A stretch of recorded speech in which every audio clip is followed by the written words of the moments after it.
Sveiki, Vilniaus universiteto filologijos fakulteto tinklalaidės Kalba klausytojai. Su jumis sveikinuosi aš, Ernesta Kazakienaitė. Įsijungusiems pirmąjį kartą pasiklausyti mūsų tinklalaidės, norėčiau pasakyti, kad šiuose tinklalaidėse mes diskutuojame įvairiomis temomis. Mano kolegė Eleonora yra literatė, dažniausiai kalbina literatūros ir kultūros temomis, o aš esu baltistė ir dažniausiai mane išgirsite kalbinančią kalbos ir technologijų klausimais. Taip pat ši tinklalaidė turi ir rubriką Kalba kvadratu, kurioje Salvinija su Aretu gvildena semiotinius klausimus. Kaskart stengiamės pasikalbėti apie tai, kas aktualu. O dabar kaip niekad iki šiol yra aktualu kalbėti apie dirbtinį intelektą, nors jis egzistuoja jau ir daugiau kaip 50 metų. Bet per pastaruosius metus įvyko didelį šuolių šioje sferoje, mes sukaupėme pakankamai daug duomenų ir buvo kuriami nauji algoritmai. Taigi, norim ar ne, susidurėme su juo bene kasdien ir aš nekalbu apie ChatGPT, nes dirbtinis intelektas yra gerokai daugiau nei šis įrankis. Ir iš tiesų dirbtinis intelektas laikomas viena svarbiausių šiuolaikinės visuomenės skaitmeninių transformacijų. Taigi natūralu, kad apie tai kalbama daug, tačiau šiandien laidoje mes nekalbėsime apie tai labai globaliai ar iš techninės pusės, bet paliesime būtent su studijų procesu susijusius klausimus. O apie tai su manimi Start FM studijoje pasikalbės dvi viešnios, Baltijos kalbų ir kultūrų instituto germanistės, Diana Šileikaitė-Kaišauri. Sveiki. Ir Virginija Masiulionytė. Sveiki. Diana ir Virginija iš to, kiek man teko sutikti ir matyti, man asocijuojasi su smalsumu technologijoms. Nes tikrai vis tenka susitikti kokiame šiai temai skirtame seminare, nors pagrindinės Virginijos domėjimosi sritis yra humoro tyrimai, semantika, kultūros semiotika, teisės kalba bei frazeologija. O Dianos kalbų mokymas ir mokymasis, mokslinio teksto kūrimas, edukologija bei frazeologija.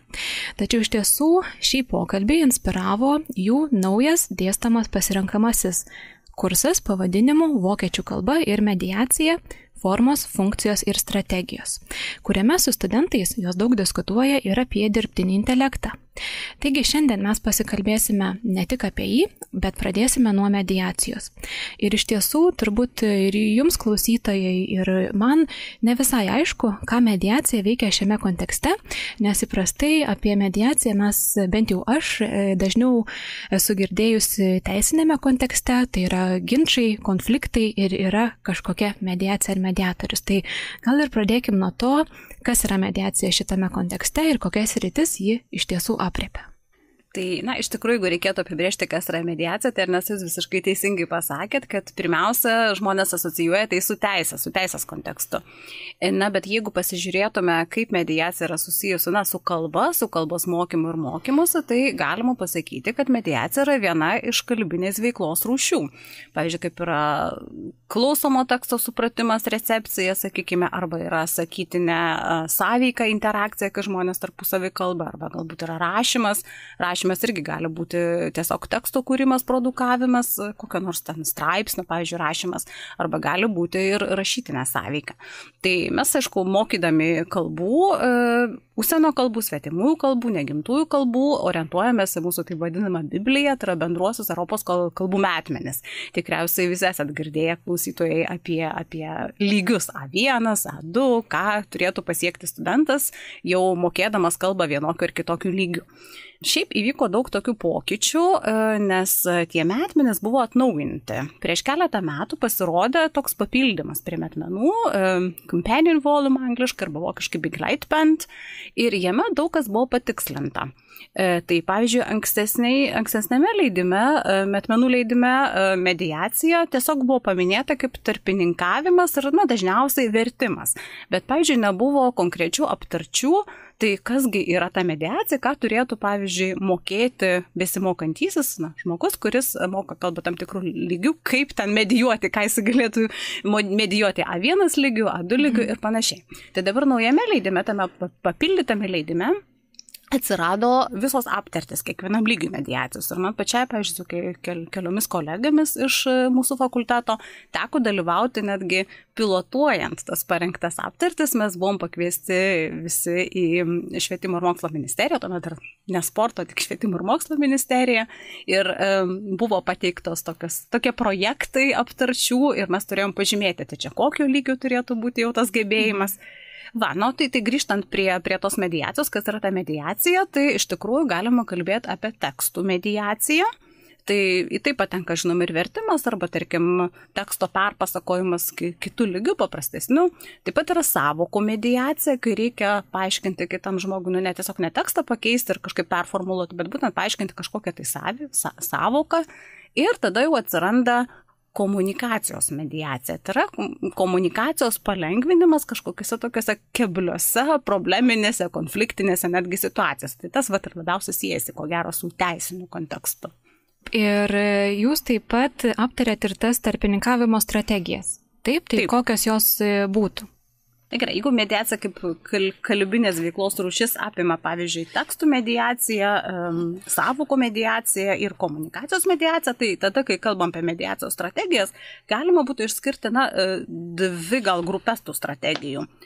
Tai yra strategijos kaip paaiškinti kažkokią naują sąvoką, tai pavyzdžiui, susijęti su ankstesnėmis žinomis, su ankstesniu žinojimu, arba pritaikyti kalbą, tarkim, supaprastinti kalbą, arba jeigu labai sudėtinga informacija, tai galima ją tiesiog skirstyti į tokius mažesnius vienetus, kad būtų lengviau suprasti. Tai būtų sąvokų mediacijos strategijas, o jeigu kalbam apie tekstų mediacijos strategijas, tai galėtų būti teksto supaprastinimas. Pavyzdžiui, jeigu kažkoks tekstas yra labai toks glaustas ir trumpas, jį galima praplėsti. Tiesiog daugiau paaiškinimų įdėti kažkokių konkrečių pavyzdžių, detalių, kad būtų geriau suprasti. Arba atvirkščiai, jeigu tekstas labai ilgas, tai galima jį santrauką padaryti, tiesiog tokį sutraukti. Bet o ką mums iš tiesų reikia paprastinti tuos tekstus? Kodėl jie yra paprastinami? Nes aš žinau, kad yra lengvoji kalba, mes apie tai vienoje tinklalaidėje kalbėjome, bet gal yra ir kitiems tikslams paprastinami tekstai? Tų tikslų iš tikrųjų labai priklauso nuo situacijos, bet net ir mokant kitus žmonės, netgi nebūtinai kalbos, bet tarkim, jeigu yra informacija pateikta gana sudėtingai, pavyzdžiui, jeigu teisininkas norėtų paaiškinti tam tikrą teisės aktą neteisininkams, neprofesionalams, jam nenori reikėtų pereiti į kitą lygmenį, tai yra nusileisti iki jau tų paprastų mėgėjų, paprastų žmonių lygmens. Ir tai irgi yra mediacija, kada ieškai kitų terminų, kada ieškai paprastesnių konstrukcijų. Ir panašiai. Tai taip pat ir mokant kalbos, tai irgi pasireiškia. O kaip manot, ar visada ji yra pageidautina? Ir aš tai miniu šitą klausimą užduodu todėl, kad turėjau tokį atvejį per vieną seminarą, kur studentai turėjo perskaityti tekstą ir viena studentė nusprendė, kad tas tekstas jai per sunkus ir su ChatGPT susipaprastina visą savo tekstą. Tai galvoju, kaip manot, ar tikrai visada yra pageidautina skaityti paprasčiau? Geras klausimas iš tikrųjų. Aš sakyčiau, tai priklauso nuo tikslo. Jeigu reikia tiesiog bendros idėjos, reikia tokio bendros koncepcijos, apie ką tas tekstas yra, arba tiesiog sutraukti esmę, tai aš sakyčiau, kad tą strategiją galima naudoti, galima prašyti ar ChatGPT, ar kitų ten įrankių irgi yra tam. Bet čia tada kitas dalykas, kiek tuo rezultatu, kurį gauni jau tą supaprastintą variantą, kiek to galima pasitikėti, neperskaičius atidžiai viso teksto. Čia yra kitas klausimas. Ir kiek mano patirtis rodo, tas rezultatas, kurį mes gaunam, labai priklauso nuo klausimo formuluotės, nuo prašymo to vadinamojo prompto, kurį pateikiam dirbtiniam intelektui. Tai čia jau tokia gana gali būti slidi situacija. Čia pagal principą, kaip šauksi, taip atsilieps. Jeigu paklausi kažkaip labai abstrakčiai, nekonkrečiai, tai ir gausi tokį atsakymą. Bet jeigu, tarkim, išmanysi, kaip suformuluoti tą paklausimą ar klausimą ar promptą vadinamą, tai atsakymas gali būti tikrai labai geras, labai kad ne vienintelis ChatGPT yra Microsoft Copilotas, irgi panašių principų veikiantis. Taip pat Google Gemini, tai buvęs Google Bardas, tai apie tai irgi su studentais, manau, reikia kalbėti. Taip, ir iš tikrųjų iš to sando, kurį mačiau šito jūsų pasirenkamojo dalyko, atrodo, kad jūs tikrai daug kalbate apie tai su studentais.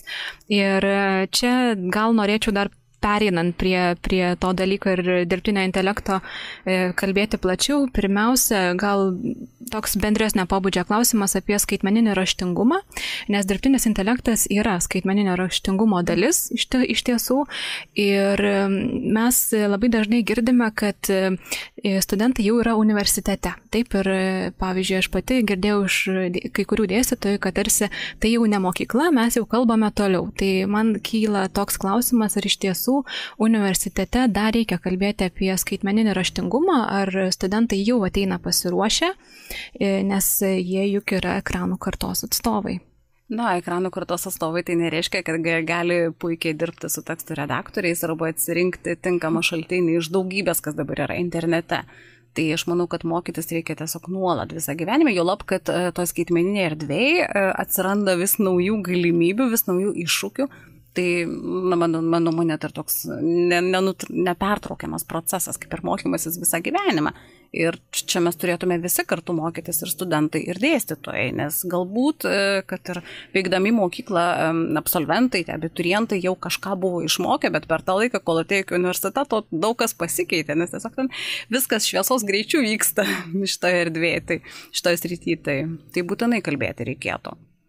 Mokėjimas, jisai nėra toks, nežinau, išmokstamas tiesiog sėdint vienam pačiam ir eksperimentuojant. Visgi ta pagalba, ypač žmonių, kurie ir su gyvenimiška patirtim daug didesnė yra ir galbūt geriau susipažinę ir su tom įrankių galimybėm ir ribojimais, tai ta pagalba yra reikalinga, ypač dėl kritinio požiūrio, nes jaunoji karta jie visgi linkę labai pasitikėti to turiniu, kurį randa internete, arba to turiniu, kurį jie gauna, pateikia užklausą, kad ir ChatGPT ar kitam įrankiui. Tai to kritinio požiūrio mes turėtume mokyti. Tai mes apie tai ir kalbam labai daug su studentais iš tikrųjų ir per šį dalyką, ir per kitus savo dėstomus dalykus, kad taip, galima naudoti dirbtinį intelektą kaip įrankį, norint kažkaip efektyviau atlikti tam tikrą darbą, tačiau visą laiką reikia žiūrėti tą rezultatą kritiškai. Tai prasme, kalbos už tave jisai vieno neišmoks, tu turi pats mokytis, tačiau tu gali kaip įrankį pasitelkti ir pasižiūrėti, kągi pasiūlė, galbūt kažkaip pataiso tavo tekstą, kažkokią kitokią formuluotę, bet gali arba priimti tą pataisimą ar kažkokį pasiūlymą, arba jo nepriimti. Na, tiesiog visą laiką reikia taip abejoti, na, žodžiu, pasitikėk, bet tikrink. Taip, aš irgi savo kursuose stengiuosi priminti, kad jie pasižiūrėtų net į tokį dalyką, ką jie skaito, nes, pavyzdžiui, įkeli straipsnį ir specialiai nenurodau, pavyzdžiui, iš kur jisai yra, ir jie jį perskaito ir jiems nekyla klausimų. Iš kur yra, nes yra dėstytojas ir vadinasi jis davė, tai ten viskas bus gerai. Pasitiki. Tai dar darau tokį eksperimentą visada, kad pirmiausia pradedam prieš aptardami skaitinį, sakau, kas autorius, kur publikuotas, kada publikuotas ir būna tyla. Nes dažniausiai jie tiesiog net nepagalvoja patikrinti tos informacijos, labai pasitikė. Bet žinoma, turbūt pasitikėti dėstytojų yra kaip ir normalu, bet pasitikėti tuo, ką gauname iš generuojamo teksto, greičiausiai nelabai, nes labai daug haliucinacijų. Ir kaip jūs patarėt studentams jas atpažinti? Jų atpažinti, jeigu tai yra faktinis dalykas, aišku, reikėtų tikrinti. Ir tai, kas yra labai tokia tikrai naudinga funkcija, dabar Microsoft Copilot'e, pavyzdžiui, kad galima nusistatyti režimą, kuris angliškai ten yra precise, ir jisai iš tikrųjų pateikia nuorodas į informaciją, iš kur jisai ją paėmė. Ir galima tada tiesiog nueiti ir pasitikrinti, ar tai yra tikrai tai, ką jisai rašo. Jeigu tai yra, kaip jūs užsiminėt, tokia mokslinio darbo dalis, tai yra, jeigu prašai kažkokios mokslinės informacijos, kiek mano patirtis rodo tiesiog asmeninė, kiek aš kažką bandžiau ten ar klausti, ar ieškoti, jisai gana, bent jau su kalbotyriniais dalykais, ten yra labai daug neteisingos informacijos ir šiuo atžvilgiu jo tikrai pasitikėti negalima. To, ką gauni, reikia tikrinti praktiškai viską. jisai reiškinių kalbinių nepažįsta, pavyzdžiui, tariamosios nuosakos, tikrai prašai tariamosios nuosakos, bet jis visiškai nepažįsta, kad tai yra tariamoji nuosaka ir panašiai. Tai čia matyt tie tekstynai, kuriais buvo grindžiamas tas mokymas, ten nebuvo visgi tos lingvistikos, tokios grinosios klasikinės. Taip, aš tiesiog įdomumo dėliai, kai tik tai jau atsirado galimybė pasikalbėti su ChatGPT, bet pabandžiau paklausinėti kažko iš fonetikos, iš tos srities, kur aš kaip ir pati gana gerai išmanau, ar ne, kad dėstau pati. Tai iš fonetikos paklausiau, iš frazeologijos, tai ten tiek prisigribavo, prisihaliucinavo, kad tiesiog tų elementarių dalykų ten balsių nuo priebalsių neskiria, klausė ten apie lietuvių kalbą, klausė apie vokiečių kalbą, tai tiek klaidų pridarė. Ir dar šiaip iš tikrųjų, ką mes su studentais per fonetikos paskaitas darom, tai dažniausiai aš tai būdavo, kad paruošiu kažkokią transkripciją teksto, kuris buvo užduotas studentams prieš tai namuose, fonetinė transkripcija, įsitranskribuoja ją namuose, o tada mes, kaip ir per kitą seminarą, nagrinėjame transkripciją, tai aš būdavau, kad pati parengdavau kažkokią transkripciją, kurią įveldavau fonetinių klaidų. Ir turėjau studentai atpažinti. Tai dabar man nereikia pačiai to daryti, aš galiu tiesiog paprašyti ChatGPT. Ir tiek ten visko pridaro blogai. O studentai tiesiog džiaugiasi, radom. Tai ir mokomės to kritinio požiūrio, kad yra dalykų, kur negalima pasitikėti to dirbtiniu intelektu.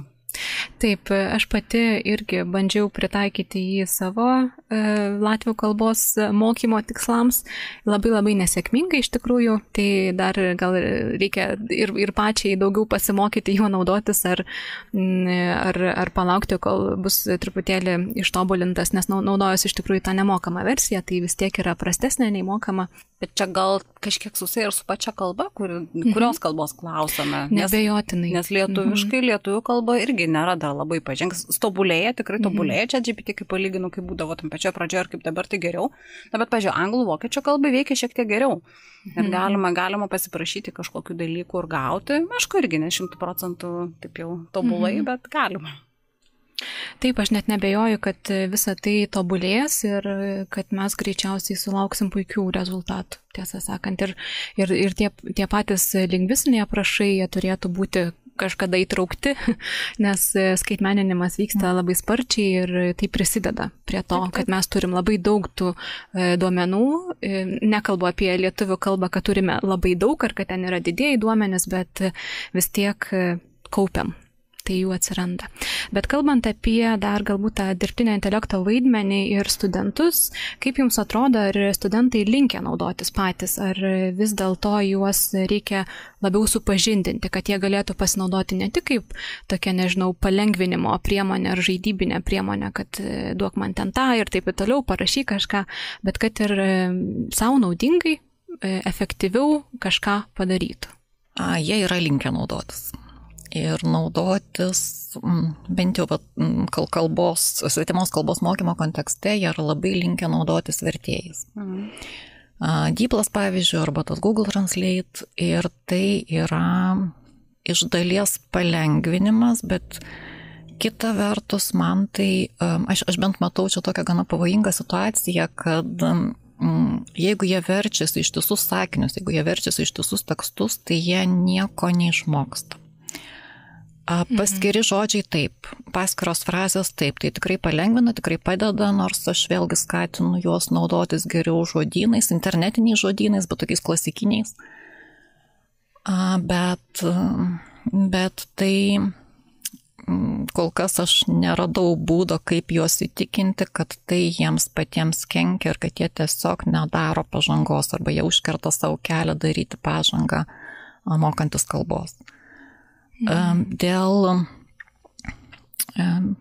ChatGPT ar Copiloto, man atrodo, kad šita gal karta ar šitos kartos, su kuriais mes dabar šiuo metu dirbam, dar gal jie taip nėra labai linkę jais naudotis, nes bent jau kaip mūsų patirtis rodo šitą mūsų kursą, ką mes turėjom, tai studentai tiesiog patys paprašė pasimokyti, kad mes daugiau duotumėm jiems užduočių arba tiesiog parodytumėm, kaip tai veikia, ką su to galima daryti, nes jie galbūt dar ne, tie įrankiai visi atsirado, dar jiems jau pradėjus studijuoti ir jie gal nėra taip, ar nebuvo taip labai domėjęsi patys jais.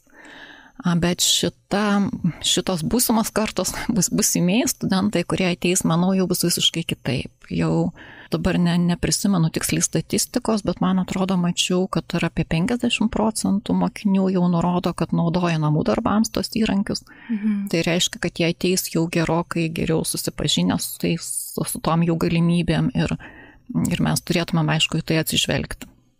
Taip, ir ko gero, atsižvelgti ir gal kalbėti su studentais reikėtų. Vat irgi aš galiu palyginti tą dalyką, kur mes kartu su Virginija dėstome, tai ten yra 2, 3, 4 kurso studentų. O kitas dalykas, kurį aš pati dėstau pirmakursiams, mes turime tokius tekstų kūrimą skaitmeninėje erdvėje, ten irgi mokomės dirbti su įrankiais, dirbtinio intelekto įrankiais įvairiais. Tai taip jau labiau yra įgūdę tie studentai pirmakursiai, ne visi žinoma, bet dalis jų tikrai galiu pastebėti tokį skirtumą, tik tai esmė kokia, kad reikia mokytis, kaip tai naudoti protingai, įsijungus kritinį mąstymą ir etiškai. Tai reiškia, jeigu kažką pasidarysiu dirbtinio intelektu, turi deklaruoti. Ką? Čia susigeneravau paveikslėlį, užduočiai iliustruoti tvarkoj. Čia tekstą pataisiau, pasirašiau pati tekstą, bet pasitaisiau, tarkim, su DeepL Writer, su kokiu. Tai tas momentas mokomės, pavyzdžiui, kaip redaguoti tekstą. Aš visą laiką patariu studentams, jūs geriau tegu jūsų tas sakinukas būna kreivas, šleivas, nelabai vykęs vokiškas, bet pabandykit suformuluoti patys. O tada jau įdedat kur nors ir paprašot, pataisyk man tą, prašau, sakinį. Esi vokiečių kalbos ekspertas, prašau pataisyti man tą sakinį. Ir tada jau pasižiūri, kodėl ir kaip pataiso. Tai šitaip gali mokytis, bet kaip Virginija minėjo, jeigu iš tikrųjų didelė dalis studentų yra linkusi naudotis vertiklėmis ir tiesiog jeigu įrašo savo kažkokį tekstą gimtąją kalbą sukurtą, arba kad ir angliškai sukurtą, nes tą kalbą moka geriau ir po to tiesiog įsiverčia, tai jokios naudos iš to nėra, kas iš to. Taip, iš tikrųjų visiškai pritarčiau ir ypač turbūt tiems, kurie pradeda mokytis kalbos.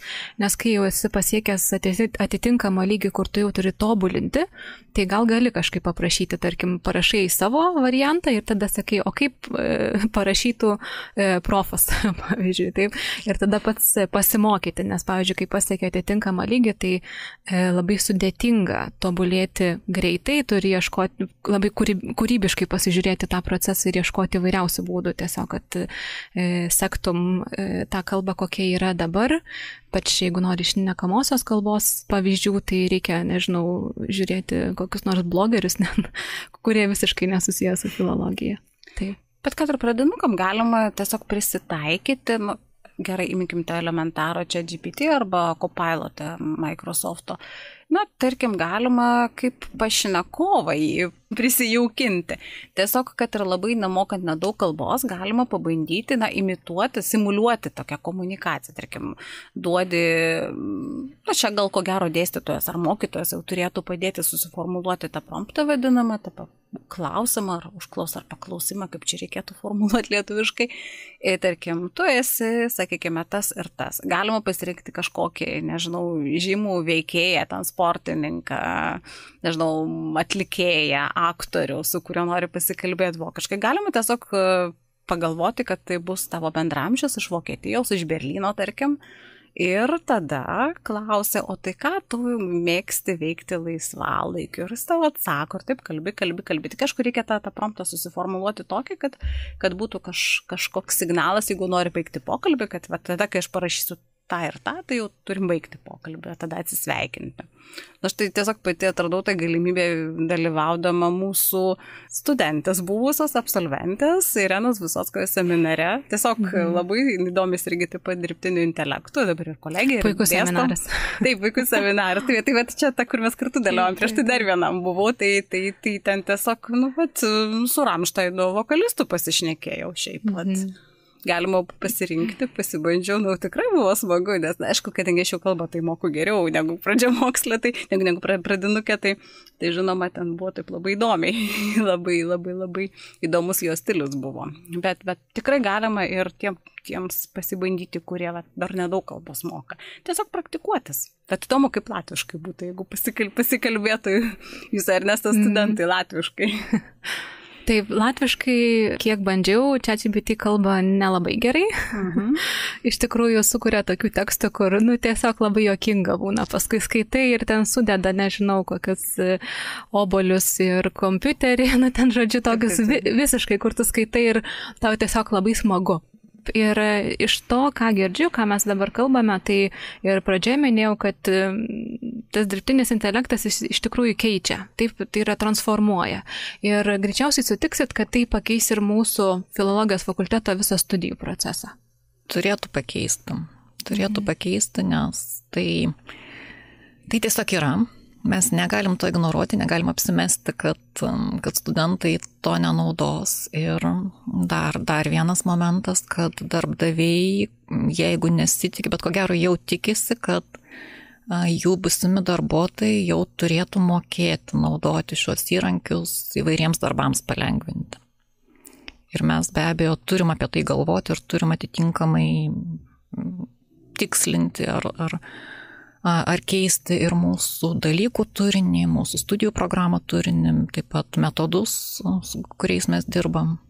Taip, čia be jokios abejonės, nes, iš tikrųjų, kaip pagalvoji, tai, taip, darbdaviai jau tikisi, teko irgi kalbėti su vienu kitu mūsų absolventu, vokiečių filologijos absolventu, tai taip, yra apie dirbtinį intelektą, taip susitikus stotelę ir važiuojant autobusu. Sako, tai aš vakar parašiau tekstą. Sako, o žinai, šitą šito nežinau, pasibandysiu. Tai žinokit, iš tikrųjų labai tas yra reikalinga darbo rinkai. O kalbant apie studijų procesą, tai taip, nes tiesiog keičiasi viskas ir metodai būtinai turi pasikeisti ir kitokių veiklų atsirasti. Žinot, drausti tai atrodytų taip, bet dabar uždrauskim skaičiuotuvus per matematikos pamokas arba kodėl čia visi dabar važinėja su automatinėmis pavarų dėžėmis, taigi yra mechaninės, kad jeigu su mechanika visi važinėja, tai nelogiška uždrausti, ar ne? Tai lygiai taip pat nelogiška uždrausti dirbtinio intelekto visus įrankius, tik tai aišku reikia juos protingai naudoti, protingai taikyti.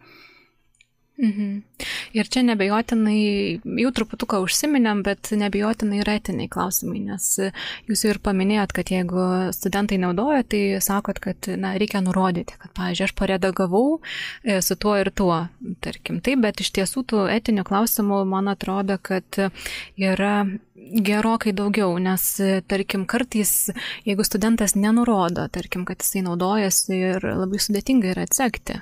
Be abejo, labai sudėtinga atsekti, nes kur yra dabar tos programėlės arba vėlgi įrankiai, kur neva atseka, tai iš tikrųjų visiškai neveikia tas, gali netgi klaidingai, tarkim, čia Virginija, man atrodo, eksperimentavo savo tekstą, įdėjo ir pasakė, kad čia dirbtinio intelektų sukurtas, ne? Taip. Ten pasakiniu įrodė atskiri sakiniai, tai iš tikrųjų mano sakiniai, bet ten, aišku, buvo angliškas tekstas.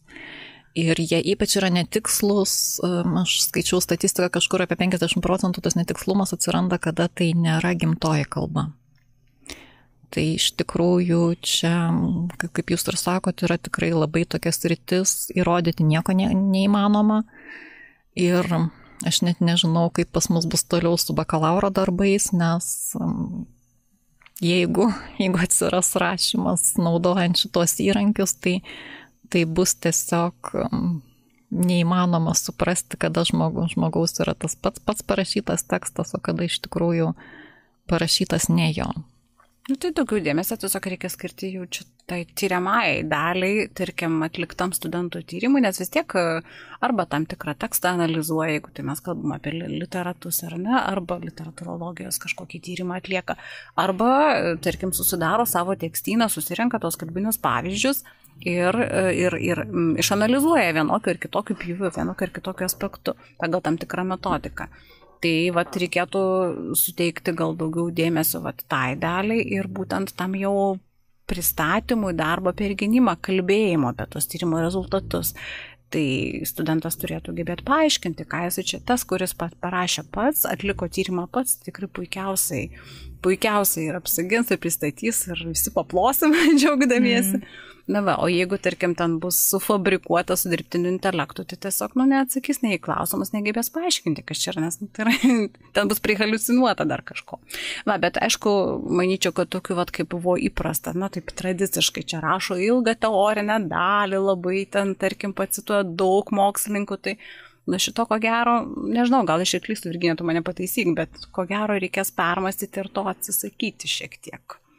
Pakeisti truputėlį. Ir apskritai, kalbant apie, kai mes čia pradėjome, užsiminėm apie studijų metodus ir kažkokį keitimą, tai reikėtų įtraukti ir daugiau, sakyčiau, tos sakytinės komunikacijos kalbėjimo. Būtent, nes rašom tai daug tekstų, jeigu dabar atsiranda įrankių, kaip tas tekstus parašyti, tai ko gero reikėtų gal ne tiek mokyti rašyti, kiek mokyti teisingai paredaguoti, protingai paredaguoti. Na ir šiaip iš tikrųjų, jeigu kalbame apie tai, ką absolventas po to veiks gyvenime, tekstus tai dar kažkaip vargais negalais pasirašys, tarkim, bet kai reikės gyvai kalbėti, tos gyvos autentiškos komunikacijos reikia, tai to joks dirbtinis intelektas nepadarys už tave, kai tu sėdėsi priešais, nežinau, verslo partnerį ar kažkokį ten svečią iš užsienio ir tu turėsi užsienio kalbą su juo kalbėti ir padėti savo, tarkim, bendradarbiams susikalbėti. Tai vėlgi čia grįžtam prie mediacijos, kaip ir. Dėl to ir kilo gal mintis tokį kažkokį dalyką įsitraukti į studijų programą ar pasiūlyti studentam rinktis.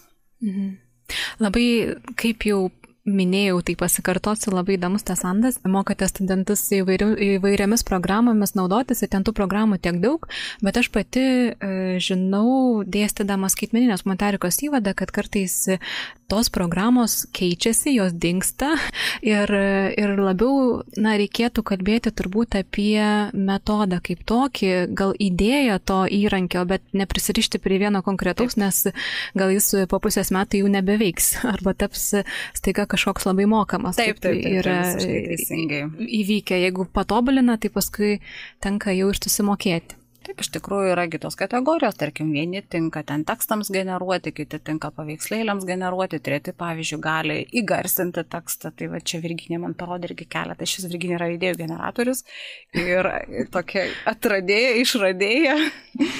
Tai labai džiaugiuosi, kad tokią kolegę turiu, nes man tai viskas smalsu, tik kartais gal pati nespėjau visko atrasti. O tu matei šitą?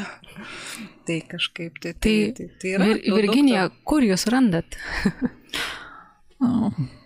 Kur aš randu?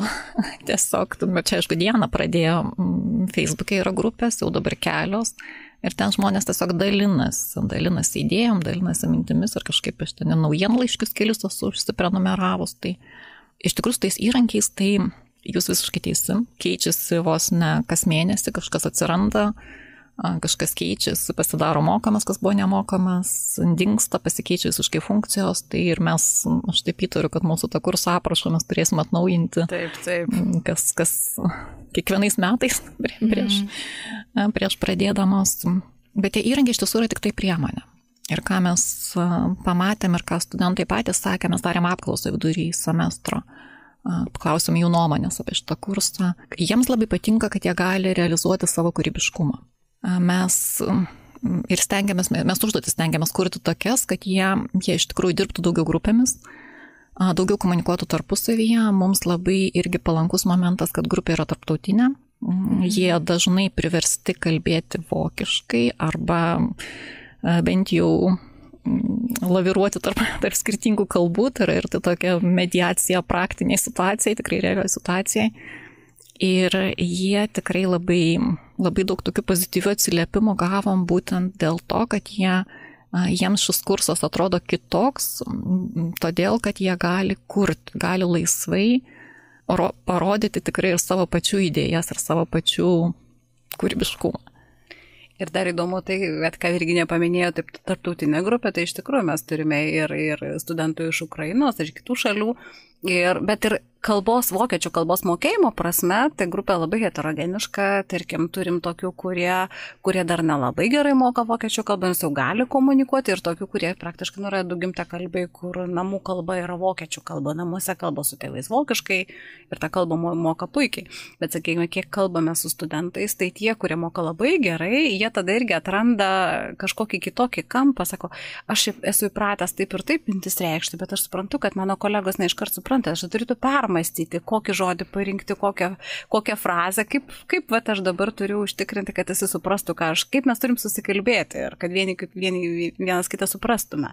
Tai tas irgi tada, kaip padeda studentui tam, kuris geriau kalbą moka, pasižiūrėti, kaip ta kalba funkcionuoja, kaip vat, nuo tavo parinkto žodžio ar nuo tos frazės priklauso, ar tavo pašnekovas tave supras ir kaip toliau ten klostysis komunikacija. Tai tas momentas irgi labai įdomus yra. Tai ta mediacija vyksta kiekvienoje kalbos paskaitoje. Tai manau visų, ne tik vokiečių, bet ir latvių, nes tiesiog, kai esi dėstytojas, tai visada galvoji, kaip pasakyti ar pavartoti tuos žodžius, kurie jau yra žinomi, supaprastinti sakinį kažkaip, kalbėti, tarkim, jeigu tai yra pradinis lygis A1, tai kalbėti truputį paprasčiau, vientisiniais sakiniais, arba kartais pavartoti sinonimus, kad būtų ir tas ir dar tikslesnis, kurio dar nežino, bet galbūt jis būtų tikslesnis toje vietoje. Bet dabar truputėlį norėčiau grįžti, nes nespėjau paklausti, jūs vis kalbate apie tuos teksto kūrimo įrankius ir kad jūsų studentai naudojasi, tai ar galėtumėt kažkaip labai tokių praktinių patarimų, gal kuo pačios naudojatės ir galėtumėt mums visiems parekomenduoti? Virginija, tai Copilotą labai mėgsta, žinau, aš labiau prie ChatGPT prisirišusi, kažkodėl man jis kai ką padaro geriau, bet vėlgi priklauso viskas nuo to, kaip paklausi. Tai gal čia Virginija labiau apie savo patirtį su Copilotu papasakos, aš po to dar apie vieną kitokį įrankį, kurį neseniai atradau. Man tai labai padeda kuriant užduotis iš tikrųjų. Aš galiu nurodyti, kokio teksto man reikia, kokios struktūros ten turi būti, kokio lygio jisai turi būti, tai yra galiu paskui prašyti tekstą paprastinti arba netgi radus kažkur autentišką tekstą, galiu paprašyti perrašyti jį ar sutrumpinti, ar tokiu paprastesniu lygiu, nes iš tiesų aš irgi daugiau dirbu su tokiu A1, A2 lygio. Temą, aišku, galiu parinkti, duoti, tai irgi yra gana svarbu, nes aš stengiuosi duoti vis kažko tokio įdomesnio, to, ko nėra elementariuose vadovėliuose ir ko net negali būti. Pavyzdžiui, mes, nors tai nepaisant to, kad tai yra būsimieji germanistai, arba jau germanistai, jeigu jau pradėjo studijuoti, mes, pavyzdžiui, kartais skaitome tekstus apie anime, mes skaitome tekstus apie amerikietišką popkultūrą, arba aš ten stengiuosi tos elementus įpinti, tiesiog, kad jiems būtų įdomiau. Taip pat stengiamės daryti kažkokias užduotis, kad būtų truputį humoro, kad būtų smagu, nes tai irgi yra labai svarbu mokantis. Labai. Tai mes darėme apklausą tokią rudenį ten su kita grupė, tarkim, tai studentams labai patiko tos užduotis, kur yra šiek tiek humoro, kur yra tokios kažkokios, gal kiek netikėtos ar net keistos temos, nes, žinoma, gali kalbėti taip standartiškai mano šeima, tarkim, kad yra A1 lygių, man pačiai teko dėstyti vokiečių kalbą A1 lygių ir turėjom tokią pradinukų grupę, kur visai nuo nulio pradėjau mokytis. Aišku, gali kalbėti ten tradiciškai mano šeima, mano vardas toks, mama, ten tėtis, kaip ir yra vadovėliniai tie tekstai, taip, tai viskas yra gerai, jie irgi labai reikalingi ir žinoma, tose jau vadovėliuose žinomų leidyklų yra ir parengti profesionaliai ir gerai, bet juk gali prisigeneruoti tekstų pažvedam su šeiminėlė, apie dar kažką, kur, tiesiog smagu buvo studentams skaityti apie tai. Tai čia Virginijos buvo idėja apie Adamsų šeiminėlę tekstą paskaityti, mokantis šeimos narių pavadinimus ir kalbėti apie šeimą. Aišku, po to tam jau kalbi prieini, tada jau prie studentės šeimos ir tada jisai kalba ten apie save, bet šiaip jiems smagiau taip yra mokytis, tai pastebėjom tokį dalyką.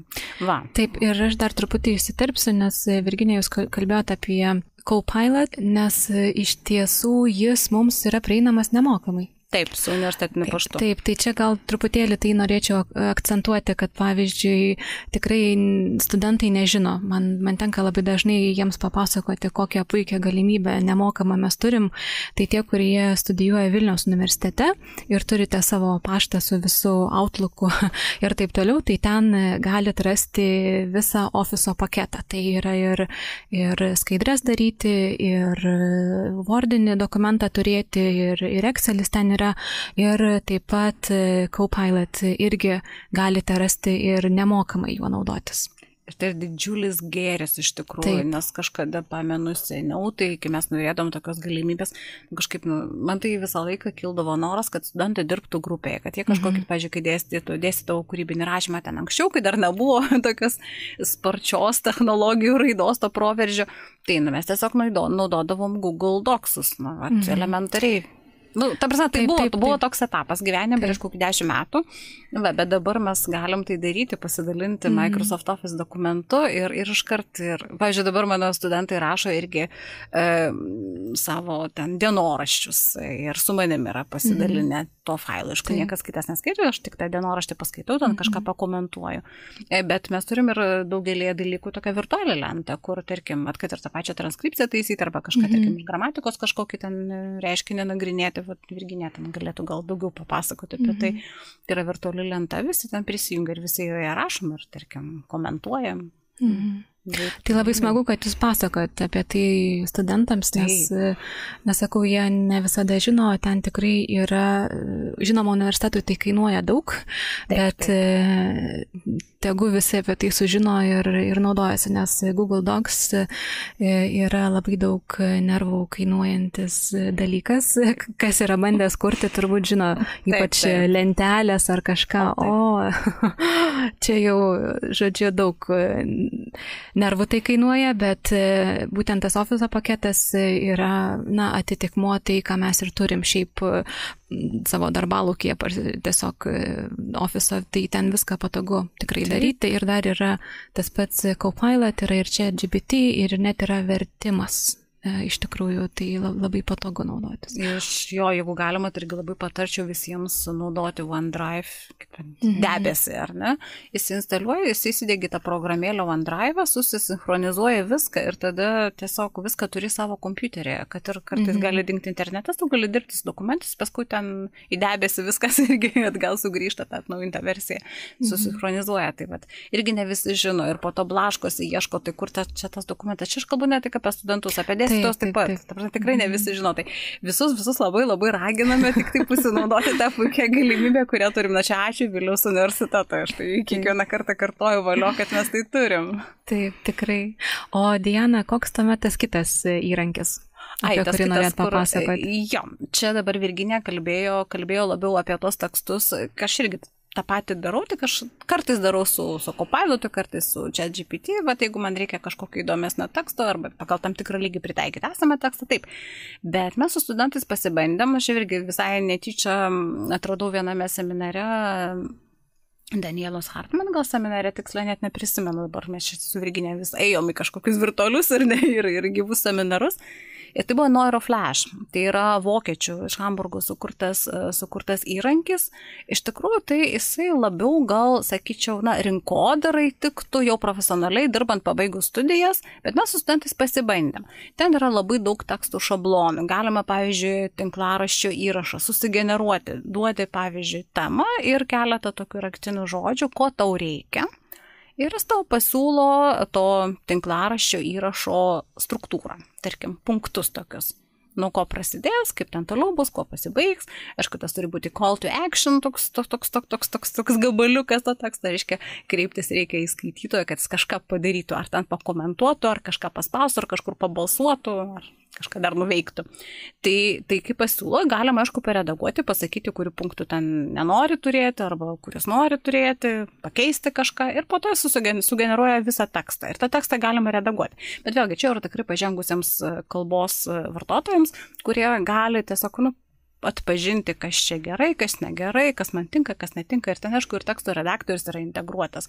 Čia dabar kaip tinklaraščio įrašą, tai aš kaip vieną pavyzdį, sakykime, paminėjau, bet yra, sakykime, galima kurti vos ne knygą rašyti, tarkim, grožinį tekstą kurti, galima socialinių tinklų įrašus kurti, tarkim, tikrai kažkokių įmonių atstovams tenka labai daug socialiniuose tinkluose, pavyzdžiui, rašyti tekstų, tarkim, apie savo įmonę, apie jos produktus, kažkokius gaminius, paslaugas, tai ten yra galimybė, pavyzdžiui, suvesti gana daug informacijos apie tam tikrą, sakykime, ten gaminį ar kažkokią tai paslaugą ir po to tuo pagrindu tau pasiūlo tekstukus. Ir labai įdomu, pavyzdžiui, gali pasiūlyti vienokį tekstą Facebook, kitokį tekstą Instagramui, žodžiu, atsižvelgia į tą specifiką socialinių tinklų. Tai, aišku, ten mes Virginija kažkada, kada mes šis tuim žiūrėjom, ten įvairių ten tų tekstų žanrų yra ir galima savo pasirinkti tokį šabloną ir po to susikurti.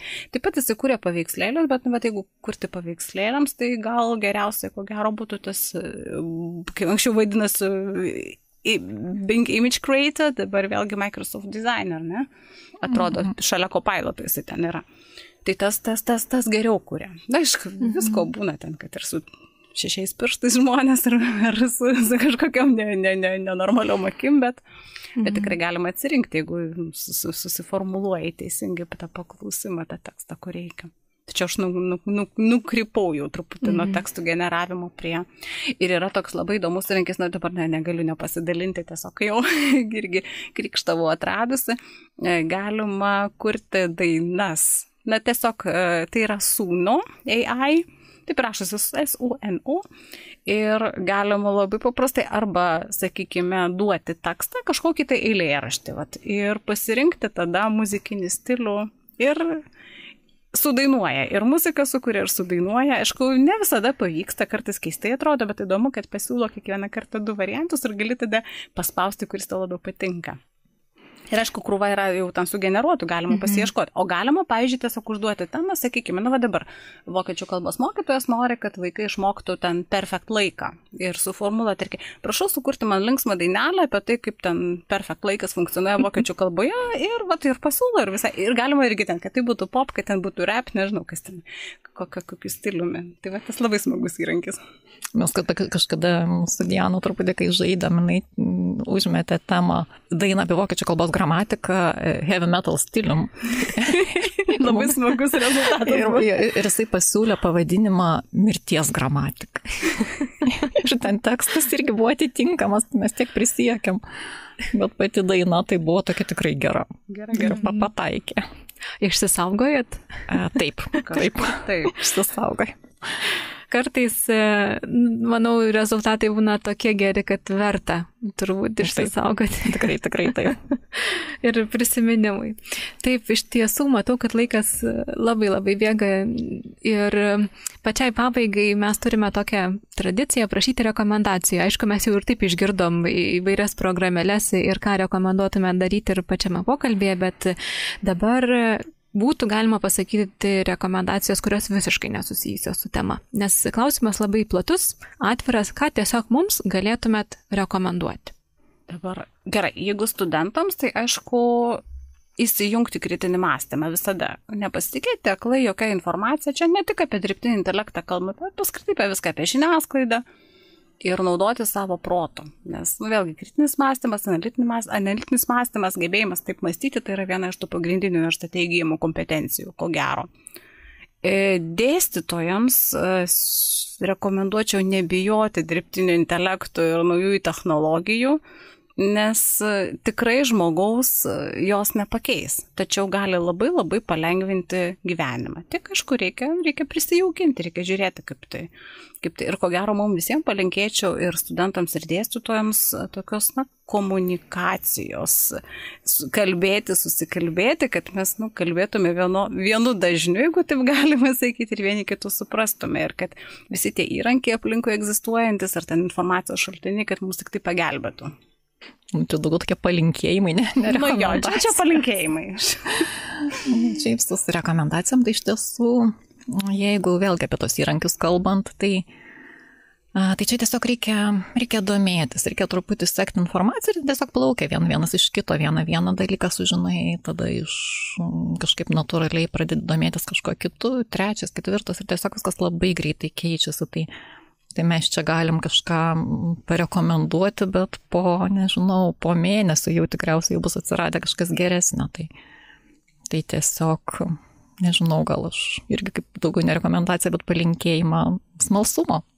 Domėtis, kažkaip žiūrėti, sekti, kas vyksta. Ir tai tikrai ne tik, kad palengvina, bet suteikia labai daug galimybių realizuoti savo idėjas. Kūrybinį potencialą kažkokį tokį atskleisti irgi. Tiek studentų, tiek dėstytojai. Vat, na, aš visgi turiu vieną rekomendaciją, kadangi mes čia ir Virginija minėjo, kad yra kelios Facebook'o grupės, kur apie dirbtinį intelektą ir jo taikymą, būtent mokant ir mokantis. Tai ko gero geriausia, vat, kiek aš iš kitų išėjau, nes žiūriu, kad ten tiesiog nelabai produktyvu ir informatyvu, tai ChatGPT for Teachers, tai yra Facebook'o grupė tokia, ir ten yra visai tokių profesionalų, kurie daro apžvalgas, netgi ir po to nuorodas į YouTube vaizdo įrašą duoda, kurie geriausiai įrankiai, pažiūrėjau, tam ar tam skirti. Arba žmonės tiesiog dalinasi, vat, kažką pasigamino, padarė, arba turi kažkokių rekomendacijų, tai vat, čia tas būtų Virginijos palinkėjimas smalsumo, tai tiesiog smalsiai sekti, žiūrėti, kas ten vyksta ir vat, pasirinkti, kas tau tinka. Aišku, nieko nereikia daryti per prievartą. Jeigu jauti, kad tai ne tavo, tai geriau aišku nedaryti, nu, kažkokį kitokį metodą ar kokį kitokį įrankį susirasti. Tai čia tas palinkėjimas irgi ko gero būtų. Taip, tai labai įdomu, kad aš pradėjau nuo smalsumo, o jūs baigėte smalsumo. Nes aš jūs pristačiau kaip, na, matau jūs kaip labai smalses, kai kalbam apie technologijas ir jūs palinkėjot kitiems. Tai iš tikrųjų labai ačiū už jaukų pokalbį ir manau, kad apie dirbtinį intelektą galima kalbėti labai daug ir įvairiai. Mes palėtėm tik tai su studijomis susijusius klausimus, su galbūt filologams aktualius klausimus, nes dirbtinis intelektas yra ir, nežinau, kai kalbam apie transportą ar paieškos sistemas ir visą kitą, tai jis tiesiog mus supa, kur mes net nematom. Iš tikrųjų, mes kartais net nežinom, kad jis ten yra, bet jis yra. Tai mes palėtėm tikrai nedidelę temą, tad gal dar kada nors ir grįšim prie šitos temos, bet tikiuosi, kad jums, mėly klausytojai, buvo taip pat įdomu kaip man. Tai labai ačiū Virginija, ačiū Diana. Ačiū Ernesta. Ačiū Jums už kvietimą.